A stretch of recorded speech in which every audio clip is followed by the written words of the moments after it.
Get lost. I don't trust your kind. The bank manager snarls, looming over a trembling 15-year-old black honor student as police cuff her wrists in an Atlanta bank's bustling lobby. Her heart pounds, tears streaming as she begs for her mother, a powerful real estate tycoon, while onlookers whisper and record. This teenager trying to fund a selfless cause is locked away, slandered as a criminal, and betrayed by a system she trusted. Why does her skin color mark her as guilty? What hidden truths will her mother's arrival unleash? This gripping tale of courage and confrontation will leave you speechless. Want to uncover the shocking twists? Hit subscribe, share where you're watching from, and join our community for the latest heart-pounding stories. Will this girl's voice be heard? What lies behind the bank's polished facade? Stay tuned to find out. The marble floor of Pinnacle National Bank gleamed under the midday Atlanta sun, reflecting the hurried steps of suited professionals and the soft shuffle of elderly depositors. Amid the hum of transactions, Kayla Thompson, a 15-year-old with a spark in her eyes, crossed the threshold, her Westview Academy blazer crisp and her backpack heavy with purpose.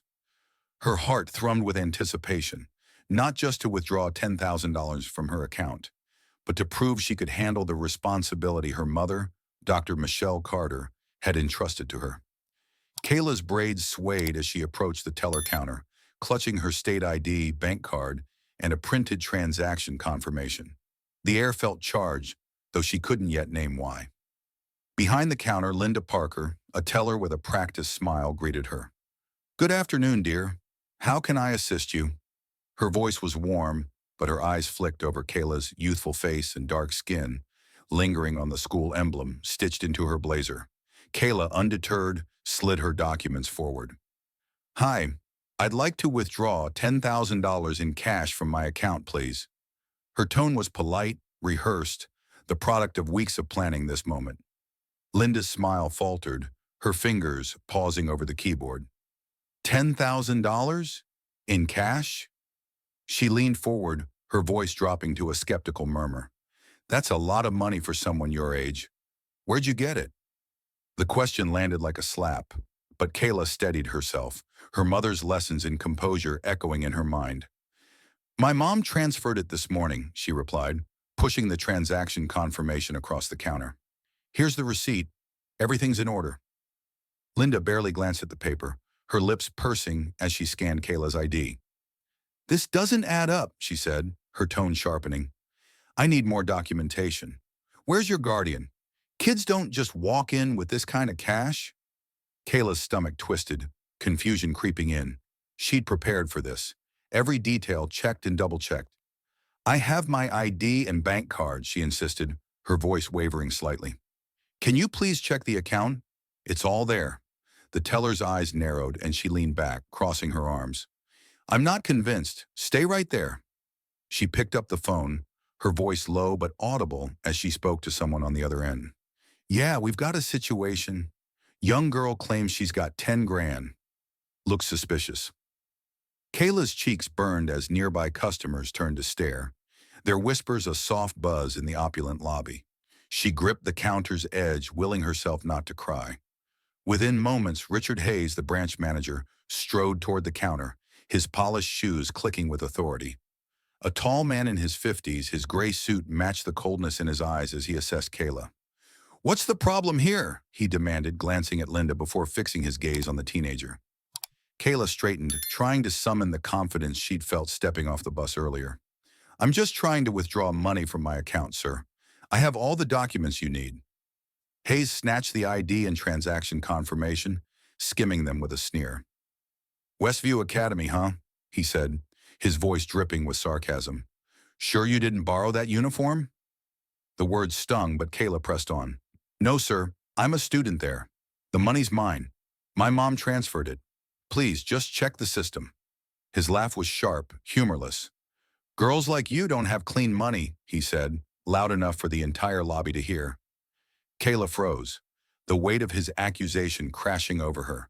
The phrase "girls like you" echoed in her mind, its meaning dawning with sickening clarity. Before she could respond, Hayes gestured to a security guard. "Take her to the VIP room. We're sorting this out." Kayla's pulse raced as the guard, a burly man with a blank expression, gripped her arm. "Wait, please!" she protested, her voice rising. "I didn't do anything wrong. Let me call my mom." Hayes smirked, leaning closer. "Save your crocodile tears for the police. We're not falling for it." He turned to Linda, muttering, "Call the cops. This smells like a scam." The guard led Kayla to a small windowless room at the back of the bank, the door locking with a heavy thud. Alone, she sank into a chair, her hands trembling as she fumbled for her phone. Tears blurred her vision as she typed a desperate message to her mother. "Mom, I'm at the Pinnacle Bank. They locked me in a room and called the police. They say I stole the money. I'm scared. Help me." She hit send, praying the signal would reach Dr. Michelle Carter, wherever she was. Minutes later, the door swung open, and two police officers, John Bradley and Sarah Mitchell, entered, their faces stern. Bradley, a broad-shouldered veteran, spoke first. "You're in a lot of trouble, kid. Where'd you get that money?" Kayla's voice shook as she tried to explain. "It's mine. My mom transferred it. I have the receipt, my ID, everything. Please, just look at them." Mitchell, her hand resting on her handcuffs, scoffed. "We hear stories like this all the time. Kids running scams for adults." Hayes, standing in the doorway, nodded. "She's been shifty since she walked in. Probably laundering money for someone." Kayla's heart sank as the officers ignored her documents, their minds already made up. "Stand up," Bradley ordered, pulling out his cuffs. "You're coming with us." Kayla's legs buckled, but she forced herself to stand, her voice breaking. "Please, I'm not a criminal. Call my mom. Her name's Michelle Carter." Mitchell snapped the cuffs around her wrists, the metal cold and biting. "You can tell your story at the station." As they led her out of the room, Kayla's sobs filled the lobby. The polished crowd parted, some clutching their phones to record, others averting their eyes. "Mommy, please, help me," she cried, her voice raw with fear. A woman in a designer coat whispered to her companion, "What did she do?" But no one intervened. Hayes followed, his expression smug. "Told you," he said to Linda. "Type like her always has something to hide." The glass doors loomed ahead, the sunlight mocking Kayla's despair. The officer's grip tightened as they pushed her toward a waiting patrol car. She stumbled, her blazer sleeve catching on the doorframe, but they didn't slow. The crowd's murmurs grew louder, a mix of curiosity and judgment, their phones capturing every moment of her humiliation. One customer, a young man, posted the video to X with the caption, "Teen arrested at Pinnacle Bank. What's going on?" Banking while black. As the car door opened, a screech of tires shattered the scene. A sleek black Bentley skidded to a halt outside, its license plate reading CRT Widow 1, Carter Realty. Dr. Michelle Carter stepped out, her tailored suit a stark contrast to the chaos. Her eyes, sharp as steel, locked onto the officers dragging her daughter. "Release my daughter now!" she roared, her voice cutting through the air like a blade. Her heels struck the pavement with a rhythmic fury, each step a promise of reckoning. Kayla's head snapped up at her mother's voice, hope flickering in her chest. "Mom!" she choked out, but Bradley slammed the car door, muffling her cry. Michelle's face hardened, her hand already on her phone, dialing her attorney. The lobby fell silent, all eyes on the woman whose presence seemed to shift the very atmosphere. Hayes, watching from the doorway, felt a flicker of unease but dismissed it. "Just another loud parent," he muttered, unaware of the storm about to descend. Outside, Michelle stood on the bank steps, her voice rising. "You will regret this," she vowed, her words aimed at the institution that had dared to harm her child. As the patrol car pulled away, carrying Kayla into an uncertain fate, the first hashtags began to trend on X, a whisper of justice stirring in the digital ether. The morning sun filtered through the sprawling oaks of Atlanta's Hillcrest Estates, casting dappled shadows across the modest two-story home where Kayla Thompson woke each day. To her, this house, with its cozy kitchen and creaky staircase, was simply home, not one of 7 properties in her mother's vast portfolio. Kayla, 15 and brimming with ambition, slipped into her Westview Academy blazer, unaware that her world was about to fracture. As she packed her backpack, her mind buzzed with plans for a charity drive, a project that felt like her first real step into a bigger world. Dr. Michelle Carter, her mother, had wired $10,000 into Kayla's account that morning, a quiet test of her daughter's responsibility. Kayla, oblivious to the billions behind her family's name, saw the money as a fortune earned through trust. Downstairs, Michelle sipped coffee at the kitchen island, her tailored blazer draped over a chair. To Kayla, she was just mom, strict but loving, always at parent-teacher meetings or cheering at the debate club. The truth of Michelle's identity as a real estate titan, orchestrating deals that shaped skylines, remained veiled. Michelle had crafted this illusion deliberately, wanting Kayla to grow up grounded, valuing effort over entitlement. "You've got this, sweetheart," Michelle said, her voice warm as she handed Kayla a lunchbox. "Show the world what you're made of." Kayla grinned, her braids swinging as she hugged her mother, then dashed to catch the city bus, her heart light with purpose. Westview Academy, with its ivy-clad halls and tuition that rivaled luxury car prices, was Kayla's proving ground. She thrived there, her 4.0 GPA a testament to her discipline. Yet even in this elite enclave, subtle slights shadowed her. During AP History, her teacher, Mrs. Ellison, paused mid-lecture to ask, "Kayla, are you here on the diversity scholarship?" The question, casual but pointed, hung in the air. Her classmates' eyes darted toward her, and Kayla's smile tightened. "No, ma'am, my mom pays full tuition," she replied, her tone polite but firm. Mrs. Ellison nodded, flustered, but the sting lingered. Kayla brushed it off, focusing on her notes. But the moment lodged in her memory, a reminder that her presence was somehow surprising. After school, Kayla gathered with her friends in the library, their voices a soft hum over open laptops. The charity drive was her idea, born from a late-night X-scroll where she'd seen posts about Atlanta's homeless braving chilly nights without blankets. "We can do something real," she told her best friend Tasha, sketching out a plan to buy coats, blankets, and hot meals. "It's not just giving stuff, it's showing people they're seen." Tasha nodded, her eyes bright. "You're going to make this huge, Kayla." The group divvied up tasks. Tasha would scout suppliers, Marcus would handle logistics, and Kayla would secure the funds.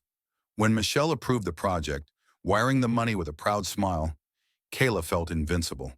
She spent hours researching bank procedures, memorizing her account details, and printing the transaction confirmation, determined to execute her role flawlessly. That confidence carried her to Pinnacle National Bank, a towering glass structure that gleamed with wealth. Kayla stepped off the bus, her backpack slung over one shoulder, and pushed through the revolving doors. The lobby's opulence, marble floors, crystal chandeliers, felt like a stage, and she was ready to play her part. She adjusted her blazer, smoothed her braids, and approached the teller counter, her rehearsed lines at the ready. But as she stood before Linda Parker, the teller's initial warmth curdled into suspicion, and the air shifted. Kayla's pulse quickened, sensing the scrutiny in Linda's gaze, but she pressed forward, sliding her ID and bank card across the counter. Linda's questions came fast, each one sharper than the last. "Where'd you get this kind of money?" she demanded, her eyes flicking over Kayla's documents as if they were forgeries. Kayla, trained by Michelle to stay poised under pressure, kept her voice steady. "My mom transferred it, the receipt's right there." But Linda's skepticism only deepened, her fingers hovering over the phone as she whispered to a colleague about suspicious activity. Kayla's chest tightened, her carefully laid plans unraveling. She glanced around, noticing the stares of other customers, mostly white, their expressions a mix of curiosity and judgment. The weight of their gazes pressed against her, but she refused to falter. When Linda called for the manager, Kayla's hope dimmed. Richard Hayes appeared, his presence commanding but cold. His eyes raked over her, lingering on her blazer as if it were a costume. $10,000, he said, his voice laced with disbelief. "You expect me to believe a kid like you has that kind of cash?" The phrase "kid like you" cut deep, its undertone unmistakable. Kayla's throat tightened, but she pushed back. "It's my money, sir. My mom is Dr. Michelle Carter. You can check the account." Hayes's sneer widened, and he waved her documents away. "We'll see about that. You're not going anywhere until we clear this up." The situation spiraled as Hayes ordered her to the VIP room, his tone brooking no argument. Kayla's mind raced, replaying Michelle's advice. Stay calm, but don't let anyone walk over you. I just want to withdraw my money, she said, her voice trembling but resolute. I have the right to do that. Hayes laughed, a harsh sound that echoed in the lobby. Rights?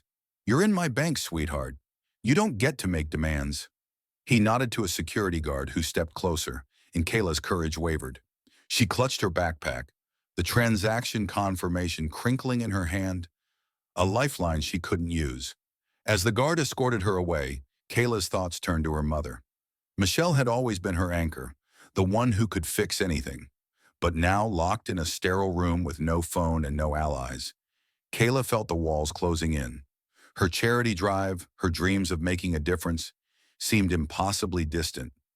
She sank into a chair, her blazer suddenly feeling too big, too heavy. The guard's radio crackled, and she overheard Hayes' voice.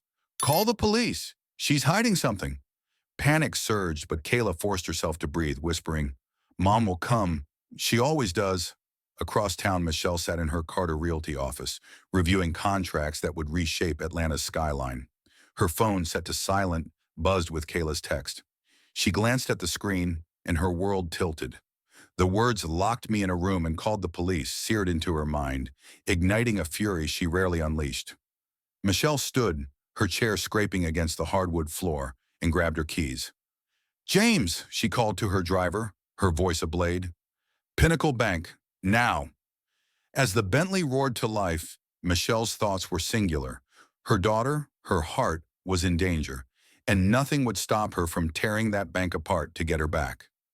Back at Pinnacle, Kayla's ordeal deepened. The VIP room's door opened, revealing two officers whose presence filled the space with menace. Their questions were relentless, their assumptions clear. Kayla's voice broke as she pleaded, I'm not a thief. My mom's Michelle Carter. She banks here. But her words fell on deaf ears and the cuffs snapped shut. As they led her through the lobby, the crowd's silence was deafening, their phones capturing her shame. Kayla's dreams, of blankets, of hope, of proving herself, faded with each step toward the patrol car. But a spark of defiance remained. She was Michelle Carter's daughter, and that meant something, even if the world didn't yet know it. The air in the VIP room at Pinnacle National Bank was stale, heavy with the scent of polished wood and betrayal. Kayla Thompson sat rigid in a cushioned chair, her wrists trembling as she clutched the straps of her backpack. The locked door loomed like a sentinel, its metallic click still echoing in her mind. At 15, she had faced tough exams and heated debates at Westview Academy, but nothing had prepared her for this suffocating confinement. Her eyes, red from unshed tears, darted to the security camera blinking in the corner, a silent witness to her unraveling. She whispered her mother's name, Dr. Michelle Carter, like a talisman, clinging to the hope that Michelle would storm through that door any moment. But the seconds stretched into an eternity, and doubt crept in, gnawing at her resolve. Outside, the bank's lobby buzzed with its usual rhythm, tellers counting bills, customers tapping phones. But a darker current ran beneath. Richard Hayes, the branch manager, stood behind the counter, his posture rigid with self-righteous certainty. He leaned toward a security guard, a black man named Clarence, whose eyes remained fixed on the floor. 20 years in this game, Hayes muttered, his voice low but venomous. And I've never seen a black kid with real money. It's always dirty. Clarence shifted uncomfortably, his silence a shield against the man's prejudice. Hayes didn't notice, his mind already spinning a narrative of Kayla as a pawn in some criminal scheme, her youth and skin color proof enough of guilt. Inside the room, Kayla's breaths came shallow, her fingers fumbling for her phone. She typed a frantic message to Michelle. Mom, they locked me in a room and say I'm a criminal. Police coming. Save me. Her thumb hovered over the send button, but before she could press it, the door swung open. Hayes filled the doorway, his silhouette backlit by the lobby's glare. Hand over the phone, he snapped, his hand extended. Kayla's heart lurched, but she slipped the device into her backpack, defiance flickering in her chest. I need to call my mom, she said, her voice steadier than she felt. You can't keep me here like this. Hayes's laugh was a jagged blade. You don't make the rules, sweetheart. You're staying put until the cops figure out what you're really up to. He stepped closer, his eyes raking over her blazer, her braids, her very existence. Think you can fool me with that schoolgirl act? I know your type.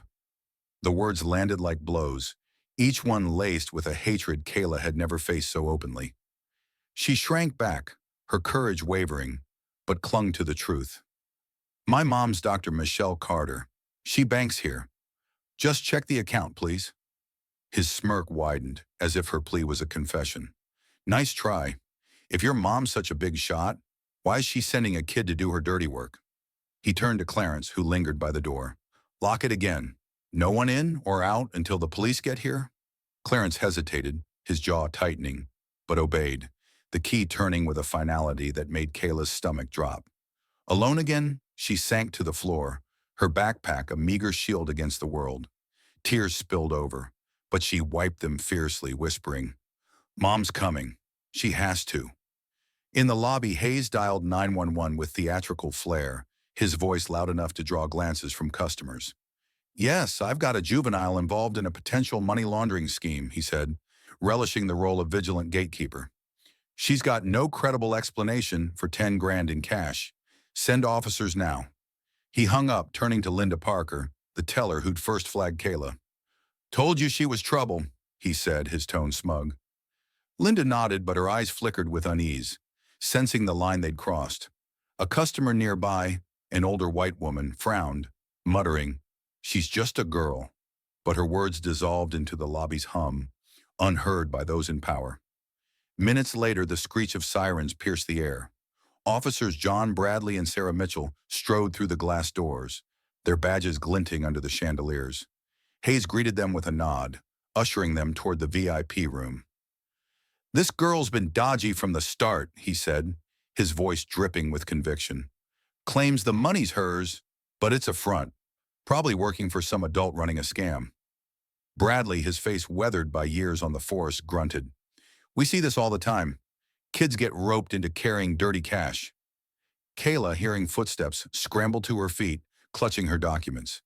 When the door opened, she faced the officers, her voice trembling but resolute. Officers, please. I'm not a thief. My mom transferred the money. I have my ID, my bank card, the receipt, everything. She thrust the papers forward, but Bradley barely glanced at them, his mind already made up. Save it, he said, his tone flat. We're taking you in for questioning. Mitchell, her hand on her holster, added, You're not talking your way out of this. Desperation surged through Kayla. My mom's Michelle Carter. She's a client here. Just check the system. But Hayes interjected, his voice smooth with malice. She's been aggressive, evasive. Classic signs of guilt. Mitchell's eyes narrowed and she pulled out her handcuffs. Turn around, she ordered. Kayla's legs shook, her voice breaking. Why? I didn't do anything. Bradley sighed as if her protest were a tired script. Suspicion of fraud and money laundering? You'll explain at the station? The cuffs clicked shut, cold and unyielding, biting into Kayla's wrists. She gasped, tears streaming as the officers gripped her arms, steering her out of the room. The lobby blurred through her tears, a sea of faces, some shocked, some indifferent, many recording on their phones. Mommy, please, she cried, her voice raw, echoing off the marble walls. A young man in a suit posted the scene to X, his caption igniting a spark. Teen cuffed at Pinnacle Bank for withdrawing her own money? Shakut banking while black. The hashtag flickered to life, a digital cry that would soon roar. Hayes trailed behind, his expression one of triumph. Knew it, he muttered to Linda, who stood frozen, her earlier certainty crumbling.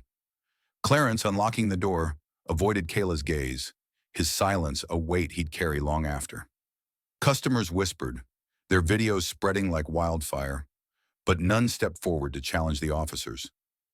Kayla's world shrank to the pain in her wrists, the jeers in her ears, and the desperate hope that Michelle would find her. Across town, Michelle Bentley tore through Atlanta's streets, her driver weaving through traffic with practiced urgency. In the back seat, Michelle's phone buzzed with notifications. X posts tagging her, videos of Kayla's arrest already circulating. Her fingers tightened around the device, her face a mask of controlled fury. She dialed Patricia Evans, her attorney, her voice ice cold. "Pinnacle's holding my daughter. They're calling her a criminal. I want them buried." Patricia's response was swift. "I'm on it. Meet me at the bank." Michelle's next call went to William Foster, Pinnacle's board chairman, her words a warning. "You've made a mistake you can't undo." As the Bentley neared Pinnacle, Michelle watched the viral video of Kayla's cries, each sob a dagger to her heart. Her daughter, her brilliant, kind-hearted girl, was being punished for existing. The bank's glass facade loomed ahead, a monument to wealth and exclusion. Michelle stepped out, her heels striking the pavement like a war drum, her suit armor against the battle to come. The lobby doors parted before her, and the crowd's murmurs fell silent, sensing a storm about to break. Kayla, now in the patrol car, felt a flicker of her mother's strength, even through the glass and steel separating them. The fight was far from over, and the world was watching. The Atlanta skyline gleamed through the Bentley's tinted windows. But Dr. Michelle Carter saw only the grainy X video looping on her phone. Her daughter, Kayla Thompson, cuffed and sobbing, dragged through Pinnacle National Bank's lobby like a felon. Each cry of, "Mommy, please," tightened the coil of rage in Michelle's chest, a fury honed by years of navigating a world that judged her skin before her success. The car screeched to a halt outside the bank, its sleek black frame a stark contrast to the chaos within. Michelle stepped onto the curb, her Armani suit tailored to perfection, her heels striking the pavement with the precision of a metronome. Her presence commanded the street, drawing eyes from passers-by who sensed a reckoning in the air. Inside Pinnacle's marble-clad lobby, the atmosphere crackled with tension. Customers clutched their phones, some still recording the aftermath of Kayla's arrest, while tellers exchanged nervous glances. Richard Hayes, the branch manager, stood behind his counter, his smugness unshaken, convinced he'd thwarted a scam. He muttered to a colleague, "Her mom's probably in on it, sending a kid to test us." The words hung heavy, unnoticed by the crowd, but destined to haunt him. Michelle's entrance silenced the room, her silhouette framed by the glass doors like a storm cloud rolling in. Her dark eyes scanned the space, locking onto Hayes with a ferocity that made his smirk falter. "You," Michelle said, her voice low and lethal, cutting through the lobby's hum. She strode toward Hayes, each step a declaration of war. Customers parted instinctively, their murmurs fading. "Where is my daughter?" Hayes blinked, caught off guard by her commanding presence, but his arrogance surged back. "Ma'am, your daughter was involved in suspicious activity," he said, his tone patronizing. "She's with the police now. Maybe you can explain where she got 10 grand in cash." Michelle's hand shot to her purse, producing a business card embossed with gold lettering.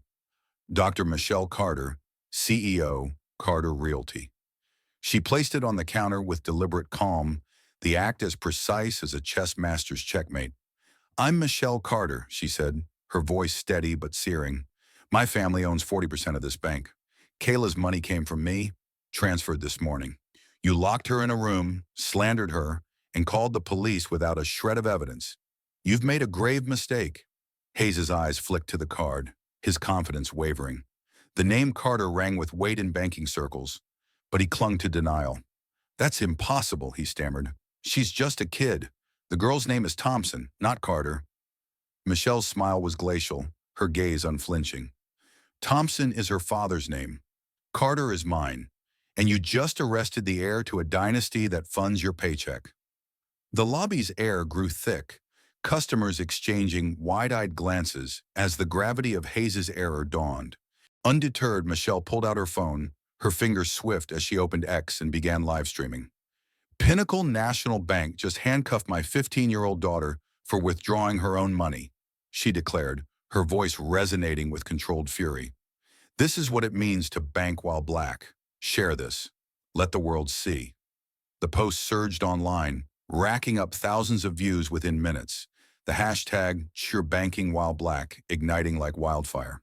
Michelle's followers, a mix of business moguls and activists, amplified her words, their outrage rippling across Atlanta and beyond. Hayes, sensing the shift, tried to deflect. "We followed protocol," he insisted, his voice rising. Suspicious activity requires action. She had no proof. Michelle cut him off, her tone razor sharp. No proof. She showed you her ID, her bank card, and my transfer receipt. You chose to see a criminal instead of a client. That's not protocol, that's prejudice. She turned to the crowd, her voice carrying to every corner. This bank thrives on my family's money, yet treats my daughter like a thief. Who else have you humiliated? The question hung, unanswered but damning.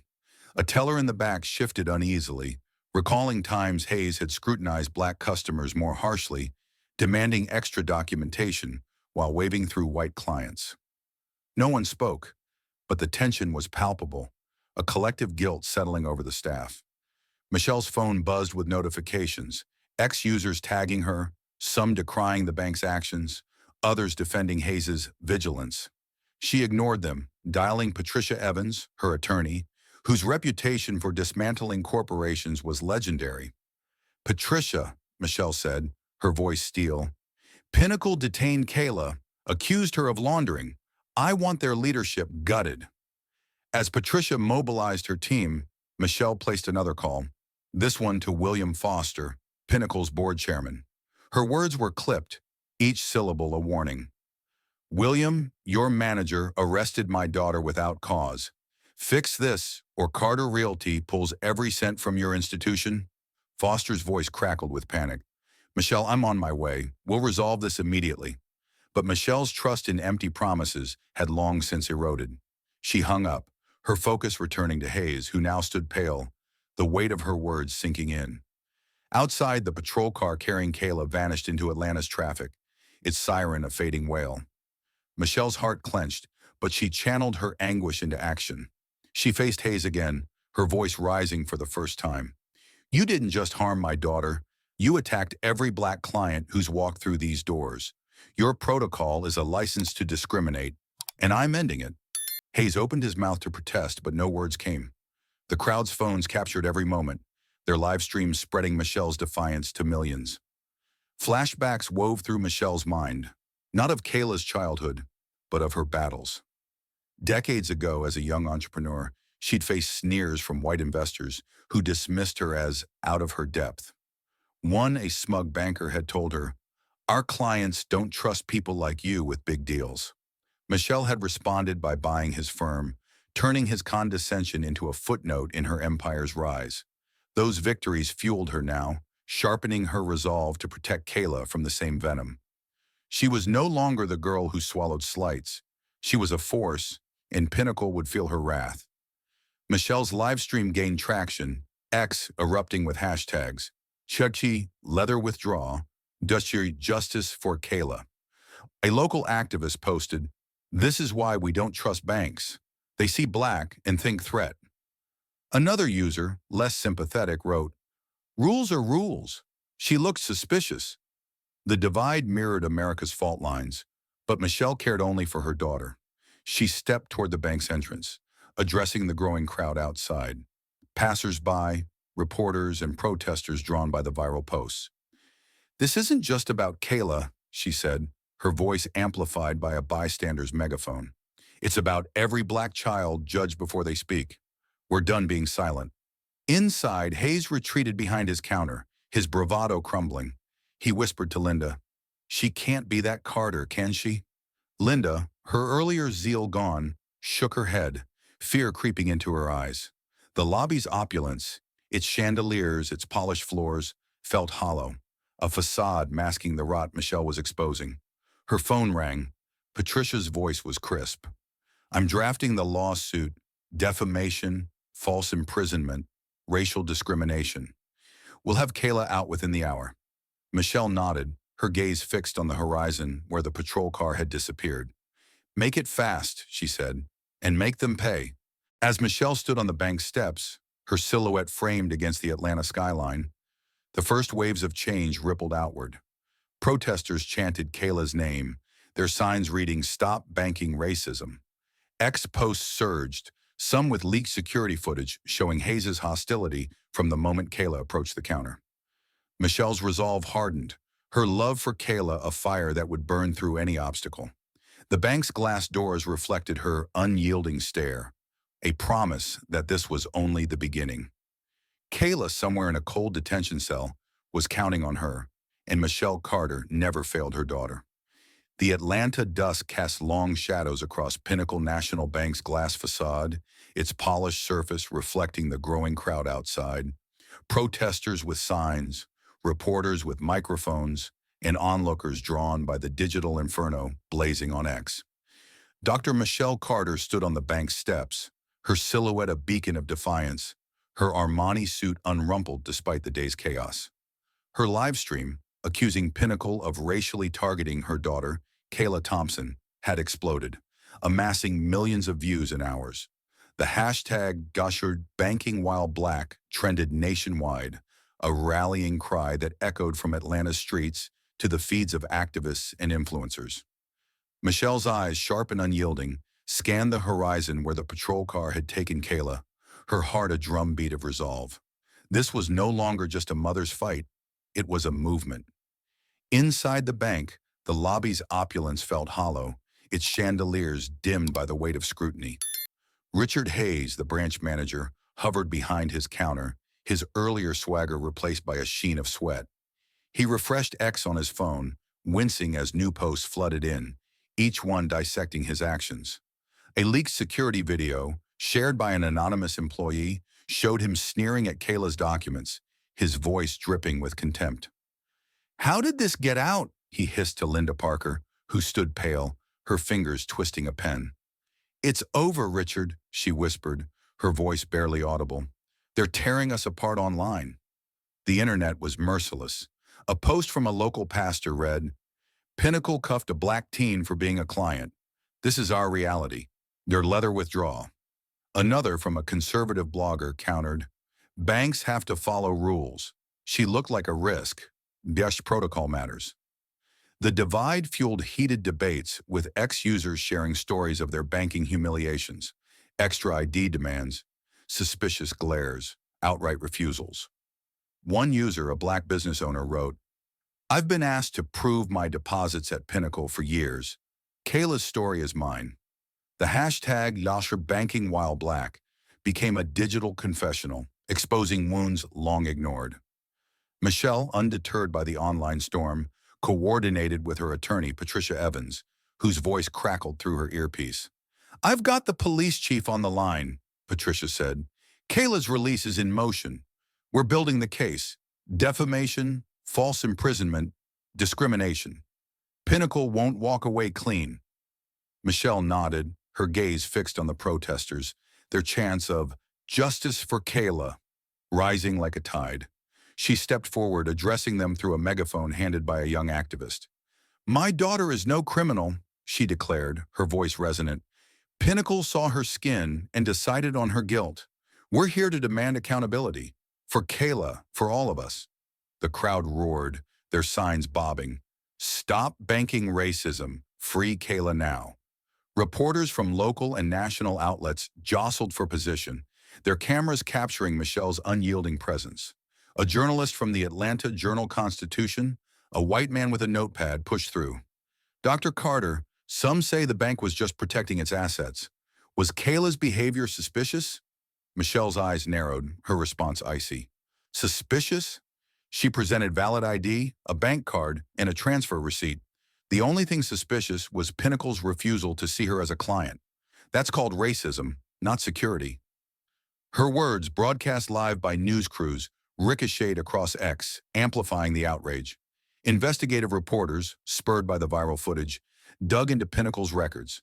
Within hours, they confirmed Kayla's account was legitimate, funded by a same-day transfer from Michelle's account.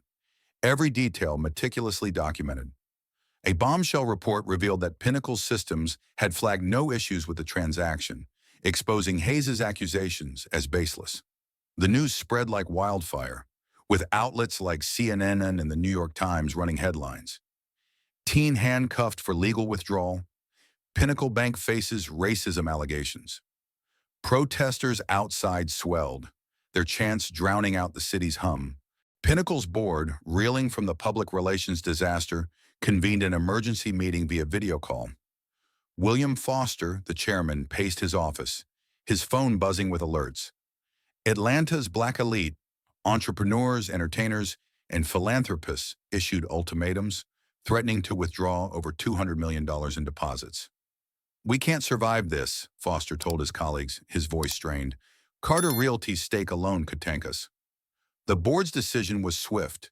Hayes would be sacrificed and a public apology drafted, though Michelle's earlier rejection of their overtures loomed large. Hayes, now isolated in his office, scrolled through X, his name trending alongside Mosh's racist banker. A particularly brutal post read, "Richard Hayes saw a black girl and called the cops. This is who Pinnacle trusts?" He slammed his phone down, his hands shaking. The leaked footage showed him dismissing Kayla's documents without a glance, his bias laid bare. Colleagues who once deferred to him now avoided his gaze, their silence a verdict. Linda, passing his door, muttered, "You brought this on us." Hayes's career, built on decades of calculated ambition, was crumbling, and he knew it. Michelle, meanwhile, received a call from Patricia. "Kayla's being processed for release," she said. "The police are backpedaling. Hard. Their body cams show they didn't even look at her papers." Michelle's relief was tempered by fury. "Good," she said, "but we're not stopping. Pinnacle and the police will answer for this." She hung up, turning to the crowd, her voice rising. "This isn't just about my daughter. It's about every black family that's been profiled, humiliated, or worse. We're tearing down these walls together."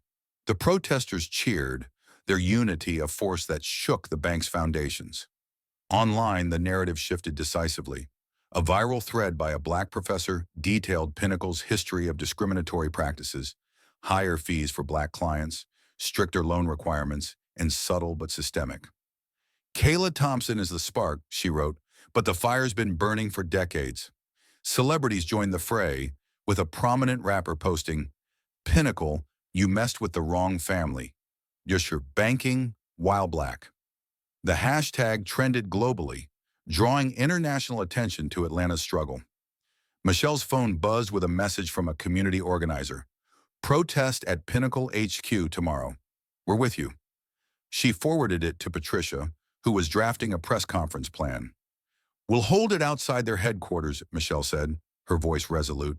"Let the world see Kayla's truth." The thought of her daughter alone in a detention cell fueled her determination. Kayla, with her bright eyes and fierce heart, deserved more than apologies. She deserved justice. As night fell, the bank's exterior glowed with the flicker of phone screens and camera flashes.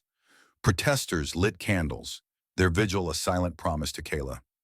Michelle stood among them, her presence a bridge between her daughter's pain and the hope of change. X posts continued to pour in, some vicious. She deserved it for looking shady. But most were defiant, with users sharing stories of their encounters with bias. A young woman posted, "Pinnacle froze my account because I didn't look like the owner. Kayla's my hero." The digital wave was unstoppable, a testament to Michelle's call for accountability. Inside, Hayes sat alone, the lobby now empty save for security guards. He stared at the business card Michelle had left, its gold lettering mocking his downfall. The board's call came through, Foster's voice grim. "Richard, you're done. Clear your desk." Hayes's protest died in his throat as the line went dead. Outside, Michelle addressed the crowd one last time, her words a vow. "Kayla will walk free, and this bank will learn what justice costs." The cheers followed her as she stepped into the Bentley, her driver already heading toward the detention center. The storm was far from over, but Michelle Carter was its architect, and Pinnacle would feel its full force.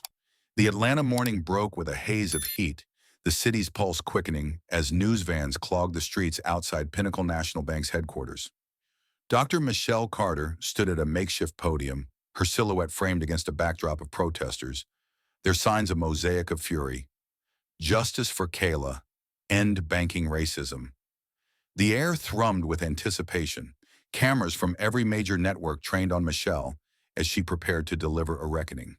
Her daughter, Kayla Thompson, was still in a juvenile detention center, her absence a wound that fueled Michelle's resolve. The viral storm of Ishanar banking while black had shaken Pinnacle to its core, and now with the world watching, Michelle was ready to wield the law as her weapon. Flanked by her attorney, Patricia Evans, a legal titan whose presence alone unnerved corporate boards. Michelle gripped the podium, her eyes scanning the sea of faces, activists, reporters, and ordinary Atlantans, drawn by the injustice done to Kayla. The crowd's chants faded as she raised a hand, her voice steady but electric. Yesterday, Pinnacle National Bank locked my 15-year-old daughter in a room, accused her of money laundering, and had her handcuffed for withdrawing her own money, she declared, each word a hammer strike. They saw a black girl and chose prejudice over proof. Today, we hold them accountable. Patricia stepped forward, a stack of documents in hand, bank statements, transfer receipts, and security footage stills. These prove Kayla Thompson's account was legitimate, she said, her voice cutting through the morning air. The $10,000 was transferred by Dr. Carter, a 40% shareholder in Pinnacle. Yet the bank fabricated a criminal narrative, detaining a minor without cause. We're filing a lawsuit for defamation, false imprisonment, and racial discrimination, seeking $50 million in damages and systemic reforms. The crowd erupted, their cheers a wave that crashed against the bank's glass walls. Michelle held up the security footage stills, each frame a damning portrait of Richard Hayes' contempt.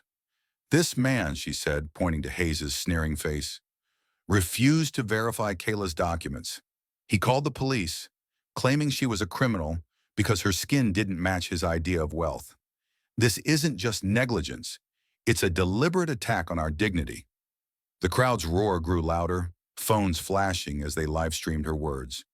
X buzzed with real-time reactions, the hashtag #LetHerWantHerWithdraw surging anew, with posts like, Michelle Carter's exposing the truth. Pinnacle's done. Nash banking while black. A reporter, a white woman from a local station, raised her hand. Dr. Carter, isn't it possible that Kayla's age and the large sum raised legitimate concerns? Michelle's gaze sharpened, her response swift and unyielding. Kayla presented valid ID, a bank card, and a transfer receipt. The only concern was her blackness. If a white teenager walked in, would they be cuffed? Your question proves the bias we're fighting. The reporter flushed, scribbling furiously, as the crowd murmured approval. Michelle's words, raw and precise, cut through the veneer of neutrality, laying bare the systemic rot. Inside Pinnacle's headquarters, the boardroom was a pressure cooker. William Foster, the chairman, watched the press conference on a monitor, his face ashen. The stock ticker on his phone showed a 15% plunge, with black-led businesses pulling millions in deposits. She's killing us, he muttered to his colleagues, who sat in stunned silence. The board had already fired Hayes and accepted CEO David Lawson's resignation. But Michelle's demands, mandatory bias training, youth banking protocols, and oversight board, loomed like a guillotine. Foster dialed Michelle's number, his voice trembling. Dr. Carter, we're prepared to settle. Name your terms. Michelle, mid-speech, ignored the call, her focus on the crowd. Apologies were worthless without action. Patricia, sensing the moment, unveiled more evidence. Internal Pinnacle memos instructing staff to flag high-value transactions by certain demographics for extra scrutiny. This is code for racial profiling, she said, holding up the documents. Kayla wasn't an anomaly. She was a target of policy. The revelation sparked gasps, with reporters scrambling to tweet the bombshell. A black activist in the crowd shouted, "They've been robbing us for years." The sentiment echoed online, where ex-users unearthed similar stories of discriminatory banking, their posts weaving a tapestry of shared pain. Michelle's phone buzzed with a text from Patricia. Kayla's release is finalized. The police chief called, apologizing. She'll be out in 30. Relief flooded Michelle, but her mission wasn't complete. She turned to the crowd, her voice rising. This lawsuit isn't just for Kayla. It's for every black child who's been dismissed, every family profiled. We're forcing Pinnacle to change, and we won't stop until every bank in America does. The protesters chanted her name, their unity a force that rattled the bank's foundations. Michelle's eyes glistened, not with tears but with the fire of a mother who'd seen her daughter wronged and would burn the world to right it. Across town, the Atlanta Police Department scrambled to contain the fallout. Officers John Bradley and Sarah Mitchell, who'd cuffed Kayla without checking her documents, faced suspension. Body camera footage, leaked to a local news outlet, showed Bradley dismissing Kayla's pleas with a curt, "Kids like you always have a story." The clip went viral, fueling demands for reform. The police chief, under pressure from Michelle's legal team, issued a public statement. "We're reviewing the incident and implementing new protocols for juvenile arrests." But the damage was done. Ex-users branded the officers as complicit, their names trending alongside Joshua racist cops. "Patricia, ever strategic," briefed Michelle during a brief pause. "The lawsuit's airtight," she said, her voice low. "We've got the footage, the memos, and witness statements from bank staff who saw Hayes' bias. The police are next. Negligence and civil rights violations." Michelle nodded, her mind on Kayla. "I want her out now," she said, "and I want Pinnacle's culture gutted." Patricia's smile was fierce. "Consider it done. We're meeting the press again tomorrow, with Kayla by your side." The crowd outside grew, spilling onto the street, their candles flickering as dust settled. A young black girl, no older than Kayla, held a sign, "I bank too." Michelle met her gaze, a silent promise passing between them. She addressed the protesters again, her voice a clarion call. "We're not just fighting for one girl.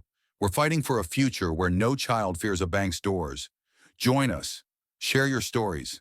Make them listen." The crowd's response was deafening, their voices a chorus of resilience.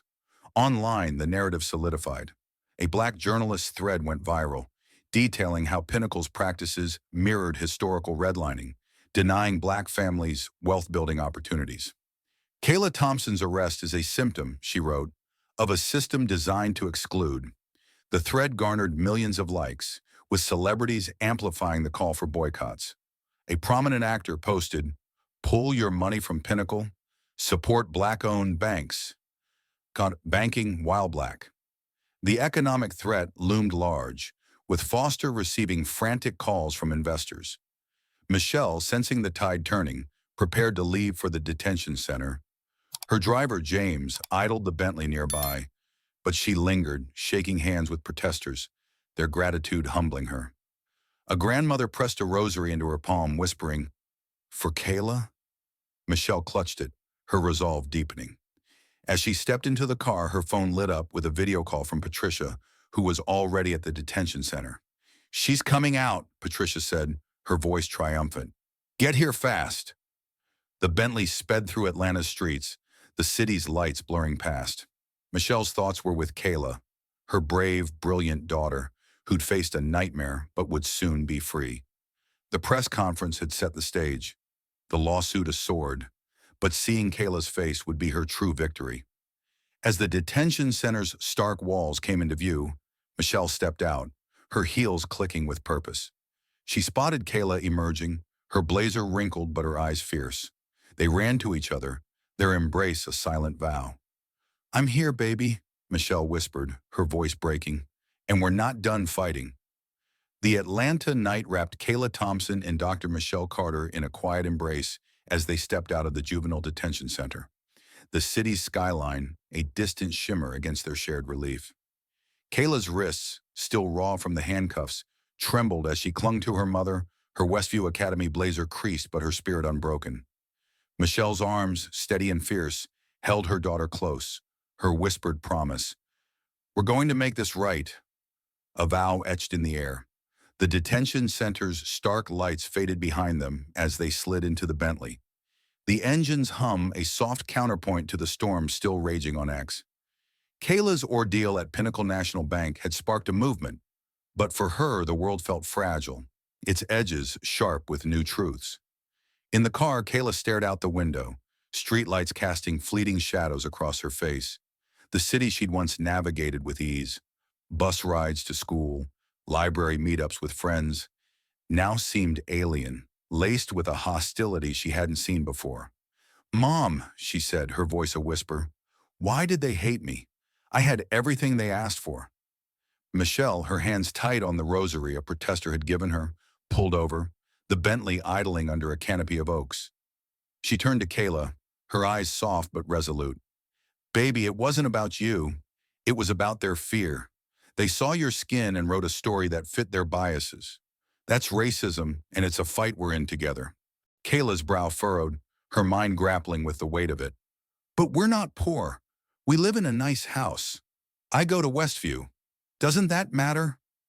Michelle's heart ached, knowing this was the moment she dreaded. She took Kayla's hands, her voice steady. Kayla, our life isn't what you think. We don't just have money. We have billions. Carter Realty is worth $3 billion, and I've built it to give you a future. But I kept it quiet so you could grow up strong, not defined by wealth. Kayla's eyes widened, the revelation a seismic shift. Billions, she whispered. Why didn't you tell me? I wanted you to know yourself first, Michelle said, her gaze unwavering. Money doesn't shield you from hate. It just changes the battlefield. What happened at Pinnacle proves that. Kayla nodded slowly, her fingers tracing the Blazers emblem, a symbol of a world that had betrayed her. The truth of her family's power settled over her, both a burden and a weapon. Michelle squeezed her hand. We're going to use that power to protect others, starting with you. Back home, Kayla retreated to her room, the familiar posters and books offering little comfort. She opened her laptop, the X app glowing with notifications. The hashtag #your banking while black still trended, but some posts cut deeper than others. A user wrote, "She's just a rich kid playing victim. Doesn't deserve that money."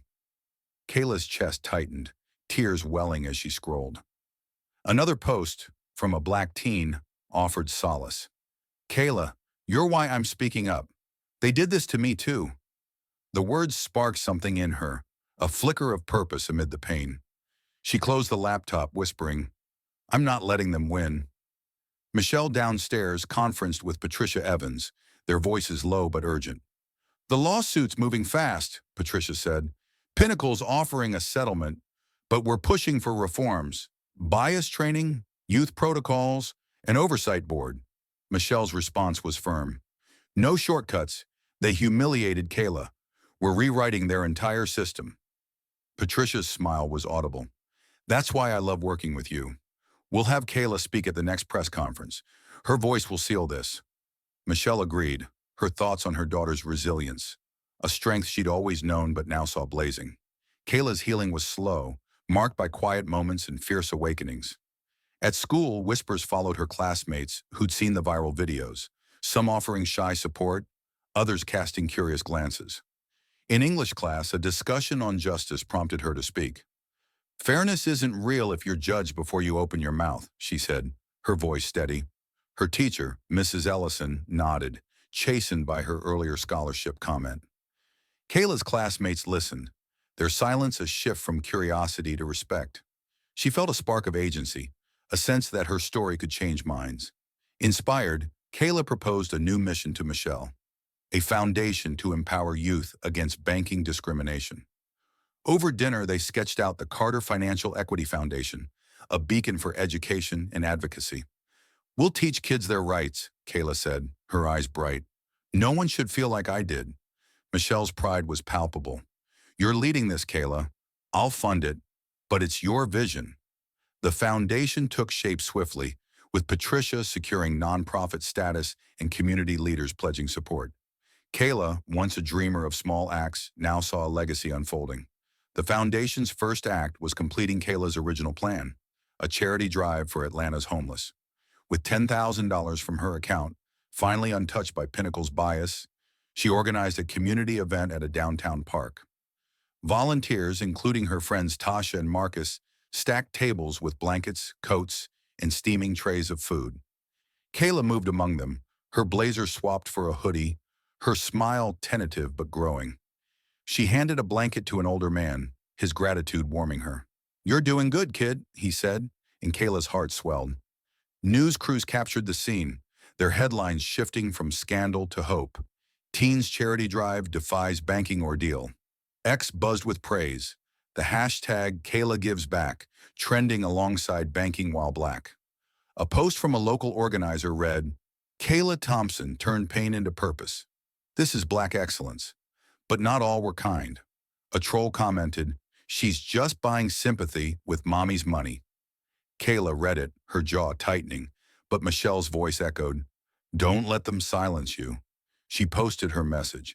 I was cuffed for being me, but I'm still here, helping others. Banking while black.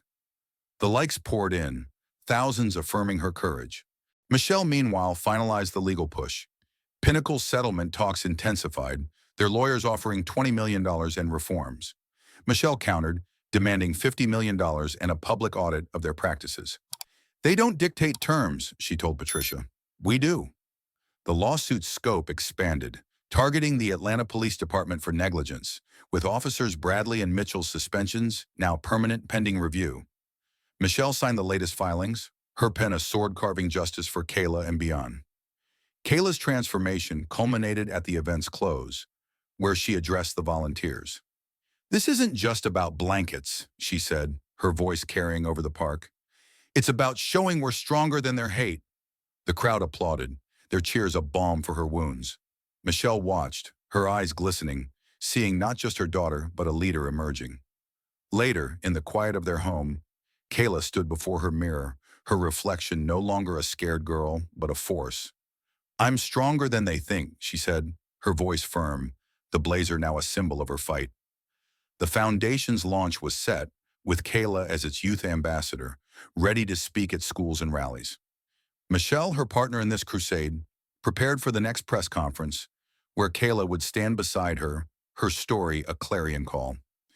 The legal battle neared its climax, Pinnacle's reforms taking shape under public pressure. Kayla's charity drive, a success, had served 500 people, its impact rippling through Atlanta's heart.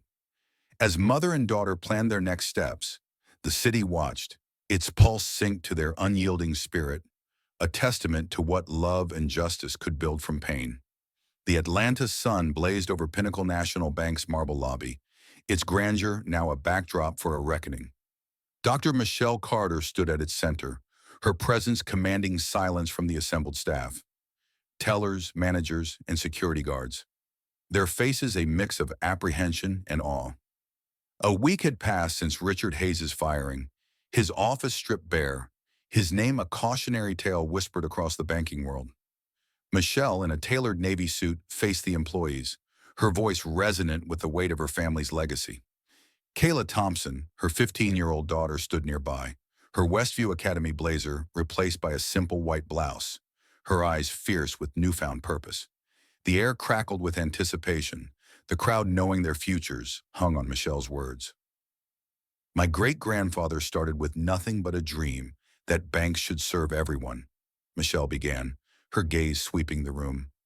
He faced doors slammed in his face, told his kind wasn't welcome. Yet he built an empire, part of which funds this very institution. Her voice hardened, each syllable a blade. A week ago, you, his bank, cuffed my daughter, Kayla, for daring to be a client. You paid her trust with prejudice, funded by our wealth. Employees shifted, some averting their eyes, others nodding, convinced by her truth. Kayla stood taller, her mother's strength a mirror to her own. Michelle's speech, live-streamed by a local news crew, surged across X, its impact immediate. Kayla walked in with hope, she continued, and you stole it, assuming her guilt because of her skin. That's not just wrong, it's a betrayal of everything banking should stand for. She paused, locking eyes with a young black teller who'd quietly supported Kayla's cause. But Kayla's story teaches us respect isn't given, it's demanded. And we're demanding it for every child who walks through these doors. The room was still, the weight of her words settling like dust after a storm. A former employee, Clara, lingered at the back, her resignation fresh after witnessing Hayes' bias. She approached Michelle later, her voice low. I saw him do it before. Extra ID checks for black customers, snide comments. I should have spoken up. Michelle's gaze softened, but her tone was firm. You're speaking now. Help us rebuild. Clara nodded, her guilt channeling into resolve, later joining Pinnacle's new bias training program. Her confession, shared anonymously on X, fueled the narrative. Pinnacle's racism wasn't just Hayes, it was a culture. Banking, while black. Kayla, now 16, returned to Pinnacle days later to complete her withdrawal. The lobby, once a stage for her humiliation, felt different. New signage welcomed young clients, and a youth specialist, a warm black woman named Denise, greeted her. Miss Thompson, let's get you set up, Denise said, her smile genuine. Kayla handed over her ID and bank card, her hands steady. The $10,000 withdrawal, meant for her charity drive, was processed in minutes with a welcome packet tailored for teens. Kayla's voice was clear as she spoke to Denise. Make sure every kid gets this respect, not just me. Denise nodded, her eyes proud. That's the plan, Kayla. The transaction, a quiet triumph, marked Kayla's transformation. She wasn't the naive girl who'd walked in weeks ago. She was a voice, a force, shaped by pain but not defined by it. At the Carter Financial Equity Foundation's first event, Kayla addressed a crowd of teens, her words raw but powerful. I was cuffed for being black, she said, her voice steady. But I'm here to make sure you know your rights. No bank can take your dignity. The applause was thunderous, with ex-posts praising her courage. Kayla Thompson's a legend. Leather withdrawal. Michelle, watching from the sidelines, felt her heart swell. Her daughter had turned trauma into advocacy, her foundation a beacon for change. The lawsuit against Pinnacle settled out of court, with $30 million in damages and mandates for bias training, youth protocols, and an oversight board. Michelle ensured the reforms were real, visiting branches to monitor progress. Pinnacle's new leadership, under pressure, rolled out teen-friendly policies, hiring specialists like Denise to guide young clients with patience, not suspicion. Richard Hayes' fall was complete. Blacklisted from finance, he worked a retail job at a suburban mall, his name synonymous with failure. Industry conferences used his story as a warning, with trainers citing the leaked footage of his disdain for Kayla. Hayes lost everything because he saw race, not a client, one presenter said, her slides flashing, sharkened, banking while black. Hayes, scanning news on his break, saw Pinnacle's accolades for inclusivity, each headline a reminder of his ruin. He'd underestimated Kayla and Michelle, a mistake that cost him his career. The foundation's impact grew, with Kayla speaking at schools and community centers, her story inspiring youth to demand fair treatment.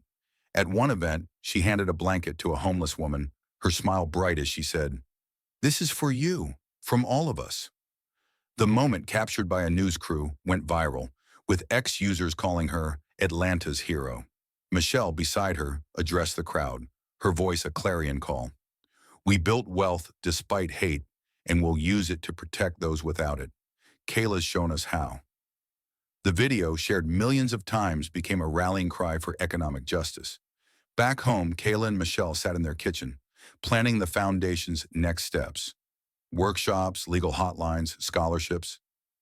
Kayla, her eyes bright, said, "We're changing things, Mom. Not just for me, but for everyone." Michelle nodded, her pride fierce. "You're the spark, Kayla. I'm just fanning the flames." Their laughter filled the room, a rare moment of lightness. Outside, Atlanta pulsed with their legacy, its streets alive with protests and promise. Kayla's final visit to Pinnacle was a quiet victory. She deposited funds from the charity drive surplus, and Denise guided her with respect. As she left, a young black boy approached the counter, his eyes nervous. Kayla paused, smiling. "You've got this," she said. He nodded, emboldened, and Kayla walked out, the glass doors reflecting her strength. Michelle waited outside, her Bentley idling. "Ready to change the world again?" she asked. Kayla's grin was fierce. "Always." The city embraced their fight, with Pinnacle's reforms setting a national standard.